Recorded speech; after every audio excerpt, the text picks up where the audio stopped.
once again to another Ersatz Wilderness. In this video I'm going to be reading some non-fiction essays written by a French social philosopher called Roland Barthes, or Barthes. I'm not sure how you pronounce it. You may have heard of him.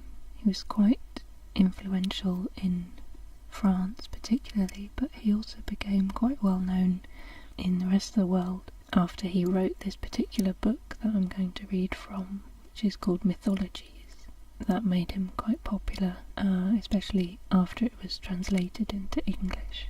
So he was a social philosopher, sort of thinker, a little bit in the vein of Guy Debord, who was another French social philosopher. He wrote a famous book called The Society of Spectacle, which you may have heard of. And this book, Mythologies by Barthes, is fairly similar, but he talks about a slightly wider range of subjects. He's not just talking about cinema and television, although he does touch on that in some of the essays, but he talks about news stories that he's seen and newspaper articles that have been written on particular subjects, and he looks at them sort of from a critical viewpoint, thinking about how the way they've been written denotes a certain attitude or a certain way of looking at society, almost a kind of subliminal or subconscious attitude that's shown through the way these things are described and dealt with in society. And all of these essays were written in the 1950s. They were written between 1954 and 1956, and he states in the preface to the book they were on topics suggested by current events. I was at the time trying to reflect regularly on some myths of French daily life. The media which prompted these reflections may well appear heterogeneous: a newspaper article, a photograph in a weekly, a film, a show, an exhibition, and their subject matter very arbitrary. I was, of course, guided by my own current interests. So he was sort of taking things that he'd seen in the culture of the time and looking at them from a slightly different viewpoint, perhaps criticising them, or not even necessarily criticising them, but just looking at them from slightly, what does this mean, kind of angle.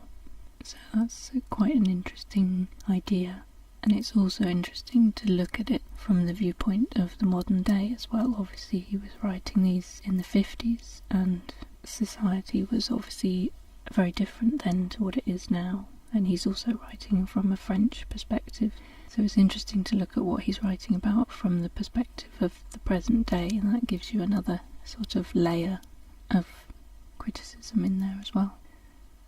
So I'm going to read 3 of the essays in the book.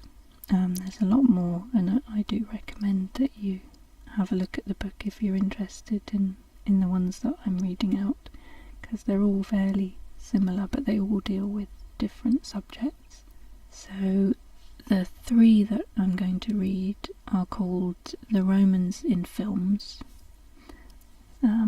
which is, as the title suggests, about films. Then the second one I'm going to read is called Novels and Children, and that's about the way that women writers are presented in this particular article from Elle magazine from the 1950s, and that's quite interesting. So it has a slightly feminist outlook to it, this essay, so it's quite interesting. And then the third essay is called The Brain of Einstein, which is about science and how science is perceived by non-scientists and by the media and society in general. So they're all quite different topics, and the writing is quite idiosyncratic. Obviously it's translated. He has quite a florid style. It can take a bit of getting used to, but I think it's quite rewarding. And also is, especially in the Romans in Films essay, it's quite a playful style. It's quite a lot of sort of jokiness in it. So it's not all kind of very dry criticism. It's sort of just a social commentary, really, sort of musing about the way things are in society, really, and particularly the media. So let's start with the Romans in Films. In Mankiewicz's Julius Caesar, all the characters are wearing fringes. Some have them curly, some straggly, some tufted, some oily. All have them well combed, and the bald are not admitted, although there are plenty to be found in Roman history. Those who have little hair have not been let off for all that, and the hairdresser, the kingpin of the film, has still managed to produce one last lock, which duly reaches the top of the forehead, one of those Roman foreheads whose smallness has at all times indicated a specific mixture of self-righteousness, virtue, and conquest. What then is associated with these insistent fringes? Quite simply the label of Romanness. We therefore see here the mainspring of the spectacle, the sign, operating in the open. The frontal lock overwhelms one with evidence. No one can doubt that he is in ancient Rome.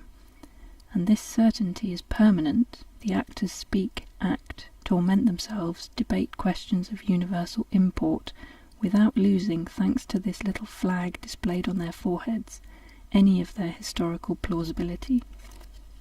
Their general representativeness can even expand in complete safety, cross the ocean and the centuries, and merge into the Yankee mugs of Hollywood extras. No matter, everyone is reassured, installed in the quiet certainty of a universe without duplicity, where Romans are Romans, thanks to the most legible of signs, hair on the forehead. A Frenchman, to whose eyes American faces still have something exotic, finds comical the combination of the morphologies of these gangster sheriffs with the little Roman fringe. It rather looks like an excellent music hall gag. This is because, for the French, the sign in this case overshoots the target and discredits itself by letting its aim appear clearly. But this very fringe, when combed on the only naturally Latin forehead in the film, that of Marlon Brando, impresses us and does not make us laugh. And it is not impossible that part of the success of this actor in Europe is due to the perfect integration of Roman capillary habits with the general morphology of the characters he usually portrays. Conversely, one cannot believe in Julius Caesar, whose physiognomy is that of an Anglo-Saxon lawyer, a face with which one is already acquainted through 1,000 bit parts in thrillers or comedies, and a compliant skull on which the hairdresser has raked with great effort a lock of hair. In the category of capillary meanings, here is a sub-sign, that of nocturnal surprises. Portia and Calpurnia, woken up at dead of night, have conspicuously uncombed hair. The former, who is young, expresses disorder by flowing locks. Her unreadiness is, so to speak, of the first degree. The latter, who is middle-aged, exhibits a more painstaking vulnerability. A plait winds round her neck and comes to rest on her right shoulder, so as to impose the traditional sign of disorder, asymmetry. But these signs are at the same time excessive and ineffectual. They postulate a nature which they have not even the courage to acknowledge fully. They are not fair and square. Yet another sign in this Julius Caesar: all the faces sweat constantly. Labourers, soldiers, conspirators, all have their austere and tense features streaming with Vaseline, and close-ups are so frequent that evidently sweat here is an attribute with a purpose. Like the Roman fringe or the nocturnal plait, sweat is a sign. Of what? Of moral feeling. Everyone is sweating because everyone is debating something within himself. We are here supposed to be in the locus of a horribly tormented virtue, that is, in the very locus of tragedy, and it is sweat which has the function of conveying this. The populace, upset by the death of Caesar, then by the arguments of Mark Antony, is sweating, and combining economically in this single sign the intensity of its emotion and the simplicity of its condition. and the virtuous men, Brutus, Cassius, Casca, are ceaselessly perspiring too, testifying thereby to the enormous physiological labour produced in them by a virtue just about to give birth to a crime. To sweat is to think, which evidently rests on the postulate, appropriate to a nation of businessmen, that thought is a violent, cataclysmic operation, of which sweat is only the most benign symptom. In the whole film there is but one man who does not sweat, and who remains smooth-faced, unperturbed, and watertight: Caesar. Of course Caesar, the object of the crime, remains dry, since he does not know, he does not think, and so must keep the firm and polished texture of an exhibit standing isolated in the courtroom. Here again the sign is ambiguous. It remains on the surface, yet does not for all that give up the attempt to pass itself off as depth. It aims at making people understand, which is laudable, but at the same time suggests that it is spontaneous, which is cheating. It presents itself at once as intentional and irrepressible, artificial and natural, manufactured and discovered. This can lead us to an ethic of signs. Signs ought to present themselves only in two extreme forms, either openly intellectual and so remote that they are reduced to an algebra, as in the Chinese theatre, where a flag on its own signifies a regiment, or deeply rooted, invented, so to speak, on each occasion, revealing an internal, a hidden facet, and indicative of a moment in time, no longer of a concept, as in the art of Stanislavski, for instance. But the intermediate sign, the fringe of Romanness, or the sweating of thought, reveals a degraded spectacle, which is equally afraid of simple reality and of total artifice. For although it is a good thing if a spectacle is created to make the world more explicit, it is both reprehensible and deceitful to confuse the sign with what is signified, and it is a duplicity which is peculiar to bourgeois art. Between the intellectual and the visceral sign is hypocritically inserted a hybrid, at once elliptical and pretentious, which is pompously christened nature. Okay, so the next essay is called Novels and Children. If we are to believe the weekly Elle, which some time ago mustered 70 women novelists on one photograph, the woman of letters is a remarkable zoological species. She brings forth pell-mell novels and children. We are introduced, for example, to Jacqueline Lenoir, 2 daughters, 1 novel; Marina Gray, 1 son, 1 novel; Nicole Dutrail, 2 sons, 4 novels, etc. What does it mean? This: to write is a glorious but bold activity. The writer is an artist. One recognizes that he is entitled to a little bohemianism, as he is in general entrusted, at least in the France of Elle, with giving society reasons for its clear conscience. He must, after all, be paid for his services. One tacitly grants him the right to some individuality. But make no mistake, let no women believe that they can take advantage of this pact without having first submitted to the eternal statute of womanhood. Women are on earth to give children to men. Let them write as much as they like, let them decorate their condition, but above all, let them not depart from it. Let their biblical fate not be disturbed by the promotion which is conceded to them, and let them pay immediately, by the tribute of their motherhood, for this bohemianism which has a natural link with a writer's life. Women, be therefore courageous, free, play at being men, write like them, but never get far from them. Live under their gaze, compensate for your books by your children. Enjoy a free rein for a while, but quickly come back to your condition. 1 novel, 1 child, a little feminism, a little connubiality. Let us tie the adventure of art to the strong pillars of the home. Both will profit a great deal from this combination. Where myths are concerned, mutual help is always fruitful. For instance, the muse will give its sublimity to the humble tasks of the home, and in exchange, to thank her for this favour, the myth of childbearing will lend to the muse, who sometimes has the reputation of being a little wanton, the guarantee of its respectability, the touching decor of the nursery, so that all is well in the best of all worlds, that of Elle. Let women acquire self-confidence. They can very well have access, like men, to the superior status of creation, but let men be quickly reassured. Women will not be taken from them for all that. They will remain no less available for motherhood by nature. Elle nimbly plays a Molière-esque scene, say yes on one side and no on the other, and busies herself in displeasing no one. Like Don Juan between his two peasant girls, Elle says to women, "You are worth just as much as men," and to men, "Your women will never be anything but women." Man at first seems absent from this double parturition. Children and novels alike seem to come by themselves, and to belong to the mother alone. At a pinch, and by dint of seeing 70 times books and kids bracketed together, one would think that they are equally the fruits of imagination and dream, the miraculous products of an ideal parthenogenesis, able to give at once to women, apparently, the Balzacian joys of creation and the tender joys of motherhood. Where then is man in this family picture? Nowhere and everywhere, like the sky, the horizon, an authority which at once determines and limits a condition. Such is the world of Elle. Women there are always a homogeneous species, an established body jealous of its privileges, still more enamoured of the burdens that go with them. Man is never inside. Femininity is pure, free, powerful, but man is everywhere around. He presses on all sides. He makes everything exist.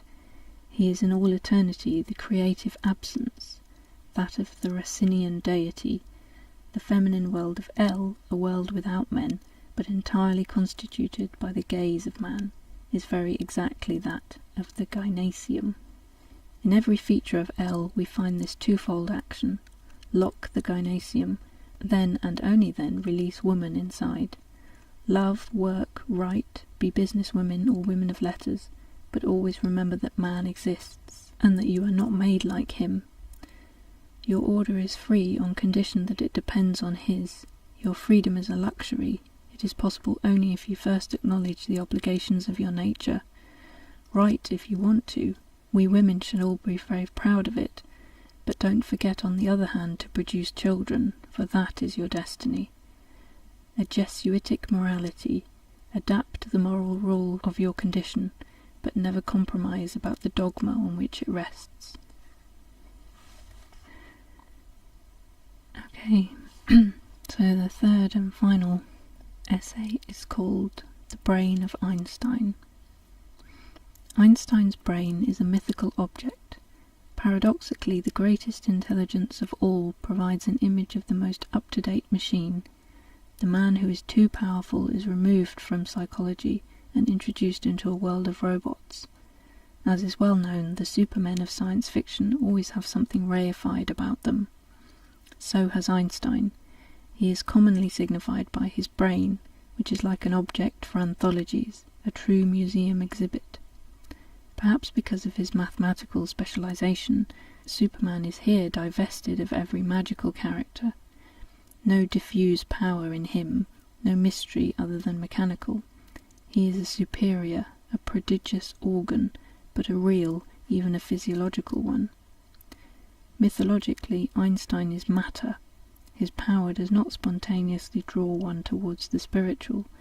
It needs the help of an independent morality, a reminder about the scientist's conscience. Science without conscience, they said. Einstein himself has to some extent been a party to the legend by bequeathing his brain, for the possession of which 2 hospitals are still fighting as if it were an unusual piece of machinery which it will at last be possible to dismantle. A photograph shows him lying down, his head bristling with electric wires. The waves of his brain are being recorded, while he is requested to think of relativity. But for that matter, what does to think of mean exactly?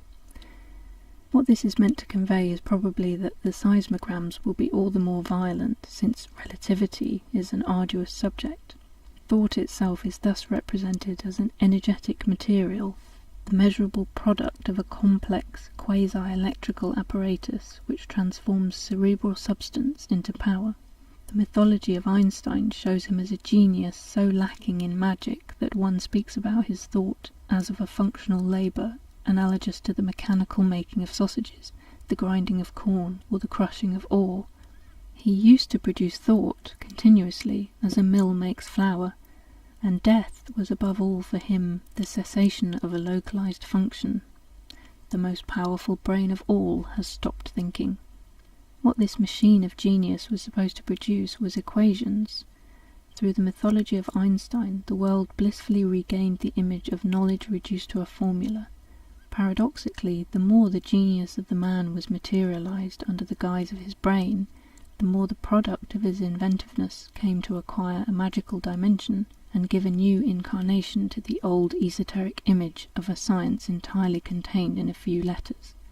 There is a single secret to the world, and this secret is held in one word.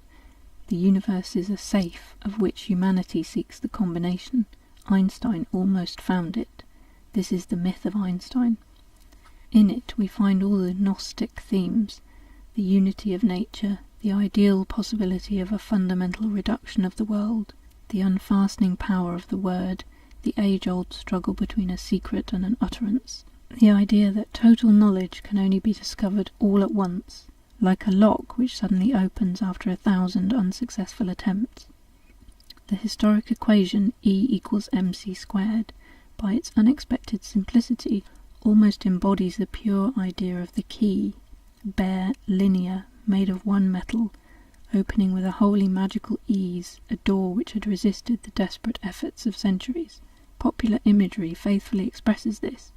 Photographs of Einstein show him standing next to a blackboard covered with mathematical signs of obvious complexity, but cartoons of Einstein, the sign that he has become a legend, show him chalk still in hand and having just written on an empty blackboard, as if without preparation, the magical formula of the world. In this way, mythology shows an awareness of the nature of the various tasks.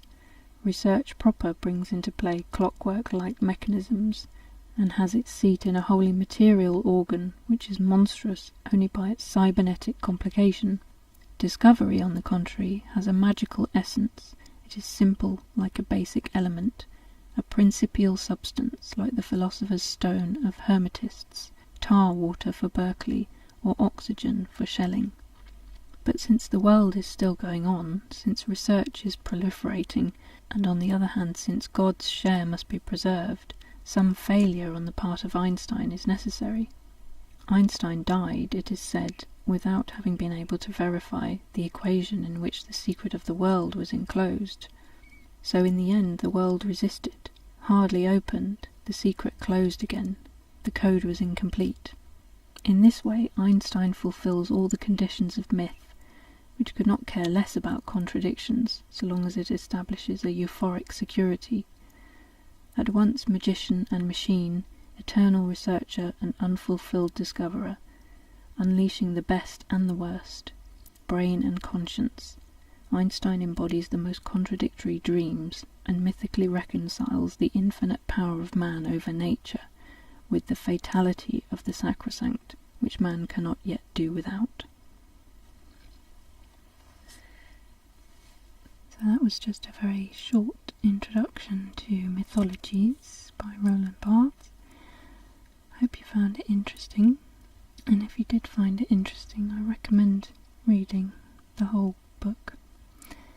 I read it quite a long time ago now, and it does make you think and sort of open your eyes a little bit, and it's quite a seminal work of cultural criticism, so if you like that kind of thing, then do check it out. It's well worth it. Okay, so this was just a quick video, but I hope you enjoyed it. I'll see you again soon.